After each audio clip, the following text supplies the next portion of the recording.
नमस्कार दोस्तों। राजस्थान का इतिहास बहुत ही गौरवशाली रहा है और राजस्थान के इतिहास में भी मेवाड़ का जो इतिहास है वह बहुत ही गौरवपूर्ण इतिहास रहा है। शायद ही विश्व में ऐसा कोई इतिहास हो जो मेवाड़ के इतिहास को कम करके आंक सके। मेवाड़ का जो इतिहास है वो उसके बारे में आज हम थोड़ी सी जानकारी प्राप्त करेंगे।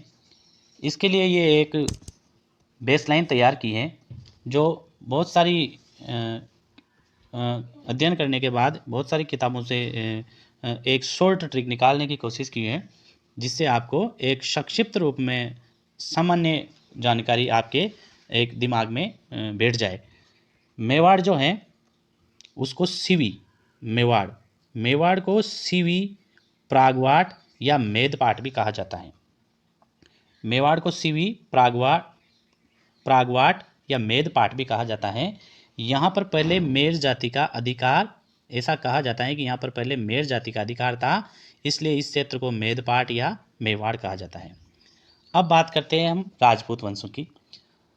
ऐसा माना जाता है कि श्री राम के वंशज, श्री राम के जो पुत्र हैं वो कुश, श्री राम के दो पुत्र लव और कुश में से जो कुश के जो वंशज हैं वही आगे उसी वंश में शिलादित्य और पुष्पावती राजा हुए। शिलादित्य नामक राजा हुए और उनकी पत्नी का नाम पुष्पावती था। ये जानकारी हमें सामोली शिलालेख से मिलती है। सामोली शिलालेख से ये पता चलता है कि कुश के वंशज शिलादित्य थे, इनकी पत्नी का नाम पुष्पावती था और इनके जो पुत्र उत्पन्न हुआ उसे गुहादित्य नाम दिया गया। इनका जो पुत्र था वो गुहादित्य था। 566 ईस्वी में इस गुहादित्य ने गुहिल वंश की स्थापना की। 566 ईस्वी में ये जो गुहादित्य हैं इसी ने गुहिल वंश की स्थापना की। यहाँ से गुहिल वंश शुरू होता है एक तरह से अध्ययन की दृष्टि से। 566 ईस्वी में, हमेशा याद रखना है, 566 ईस्वी में गुहिल वंश की स्थापना गुहादित्य द्वारा की गई जो शिलादित्य का पुत्र था और इसकी जानकारी मिलती है हमें सामोली शिलालेख से। अब जब आगे बढ़ते हैं तो गुहिल वंश की स्थापना के बाद इसी वंश में एक राजा हुआ महेंद्रदित्य। इसी वंश में राजा हुआ महेंद्रदित्य और महेंद्रदित्य के बाद में जो सबसे प्रतापी शासक इस वंश का हुआ वह था बप्पा राउल। यहाँ से मुख्य तौर पर जो मेवाड़ है वो यहीं से ज़्यादा जाना जाता है। बप्पा राउल 734 से 753 ईस्वी तक ये बहुत प्रतापी राजा हुआ था और इसने बहुत सारे काम किए थे। बप्पा राउल जो था ये प्रतापी राजा तो था ही और इसके जो इष्ट देव थे वह एकलिंग जी थे और इसने मान मौर्य से चित्तौड़गढ़ दुर्ग जीता था। क्योंकि चित्तौड़गढ़ का नाम चित्रागंद मौर्य के नाम पर पड़ा है तो वहाँ पर मौर्य शासकों का ही राज्य था। तो बप्पा राउल ने मान मौर्य को हराया और चित्तौड़गढ़ दुर्ग जीता और इसने जो राजधानी बनाई वो नागदा थी और बप्पा का जो देहांत है वह भी यहाँ नागदा में ही हुआ था। बप्पा जो राउल था उसका जो देहांत था वो नागदा में हुआ था और इसकी राजधानी भी नागदा ही थी। अब जो बप्पा राउल का समाधि स्थल है वह ये एकलिंग जी के बिल्कुल 1 किलोमीटर पास में ही है और इसकी समाधि का नाम आज भी बप्पा राउल ही है। अब जब आगे बढ़ते हैं इतिहास में बेसलाइन में तो बप्पा राउल के बाद में जो एक शासक हुआ उसका नाम अल्लट था। इस अल्लट के समय में मेवाड़ की बहुत ज़्यादा उन्नति हुई और ये बढ़िया शासक हुआ था और इसने क्या किया कि आहड़ को राजधानी बनाया। अल्लट ने और सबसे महत्वपूर्ण काम जो इसने किया, इसने नौकरशाही का गठन किया। किस प्रकार से नौकरी में रखा जाएगा लोगों को, तो इसने नौकरशाही का गठन किया था अल्लट ने। इसके समय मेवाड़ बहुत अच्छी उन्नति पर गया था। इसके बाद में इसी वंश का शासक हुआ शक्ति कुमार हुआ। अब ये जो शक्ति कुमार ये रहा 977 ईस्वी से 993 ईस्वी तक। अब शक्ति कुमार 993 ईस्वी तक रहा लेकिन उस समय परमार राजा मुंज ने इस पर आक्रमण कर दिया और चित्तौड़गढ़ को छीन लिया, चित्तौड़गढ़ पर अधिकार कर लिया मुंज ने, जो एक परमार शासक था। इसके बाद में इसी वंश का, परमार वंश में ही राजा भोज हुआ, और ये राजा भोज 1021 से 1031 ईस्वी तक, यानी कि 11वीं सदी के पूर्वार्ध तक इन परमारों का ही शासक, 11वीं सदी के पूर्वार्ध तक इन परमारों का ही शासन इसमें चित्तौड़गढ़ पर रहा। राजा भोज परमार ही था, और इसने एक काम करवाया था, त्रिभुवन नारायण मंदिर, जिसे मुकल मंदिर नाम से कुछ इसे जाना जाता है।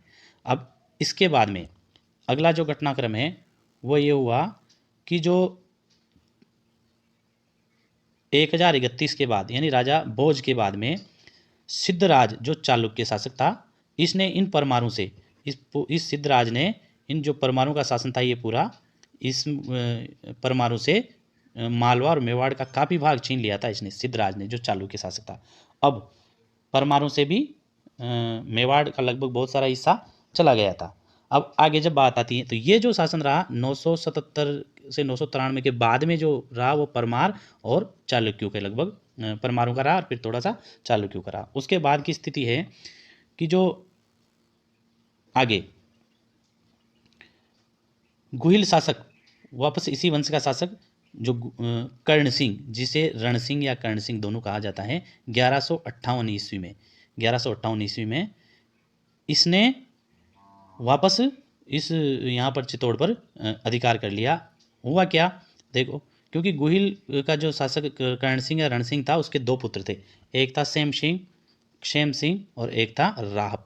अब क्षेम सिंह ने क्या किया, क्षेम सिंह और राहप ने सिसोदा ग्राम की स्थापना की, और यहाँ पर जो रहने वाले थे ये बहुत महत्वपूर्ण है।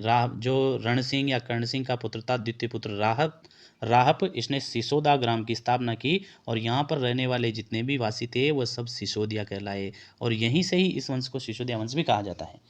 इधर जो दूसरा पुत्र था क्षेम सिंह, इसने राहुल शाखा का जन्म हुआ सेम सिंह से। अब सेम सिंह के दो पुत्र थे, सामंत सिंह और कुमार सिंह। सामंत सिंह और कुमार सिंह। सामंत सिंह से क्या हुआ, यहाँ पर एक घटनाक्रम हुआ कि जो जोधपुर नाडोल का राजा था कीर्तिपाल, इस कीर्तिपाल ये जो चौहान शासक था इसने मेवाड़ पर कब्जा कर लिया, क्योंकि सामंत सिंह से छीन कर। अब ये काम हुआ 1177 में, तो 1177 में वापस मेवाड़ इनसे चला गया और चौहान राजा कीर्तिपाल के अंडर में या उनके अधीन चला गया। अब दूसरा पुत्र था कुमार सिंह, इसको ये समय की ताक में था और ये अच्छा राजा कहलाया जा सकता है उस समय का। कुमार सिंह ने क्या किया कि 1177 तक तो ये रहा ही सही, 1179 में इस कीर्तिपाल को पराजित कर दिया।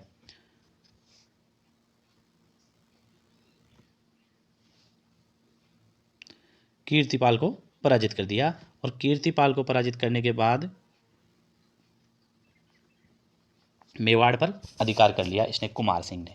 अब यहाँ से वापस मेवाड़ पर इन्हीं की स्थापना रही, इन्हीं का अधिकार रहा। और इसके आगे जो हुआ ये उसके बाद में क्या था कि इसी वंश का शासक एक जेत्र सिंह था। जेत्र सिंह 1222 से 1229 तक। अब जेत्र सिंह के समय क्या महत्वपूर्ण घटनाक्रम ये हुआ कि अभी तक जो राजधानी थी वह लगभग नागदा थी, और अल्लट के समय आड़ को बनाया था, और नागदार आड़ राजधानी थी इनकी। अब जेत्र सिंह के समय जो दिल्ली का सुल्तान था अल्तमस, वो बार बार आक्रमण करता रहा, और बार बार आक्रमण करने के कारण इस जेत्र सिंह के समय राजधानी चित्तौड़ बनाई गई। जेत्र सिंह के समय राजधानी चित्तौड़ बनाई गई, यहाँ से राजधानी चित्तौड़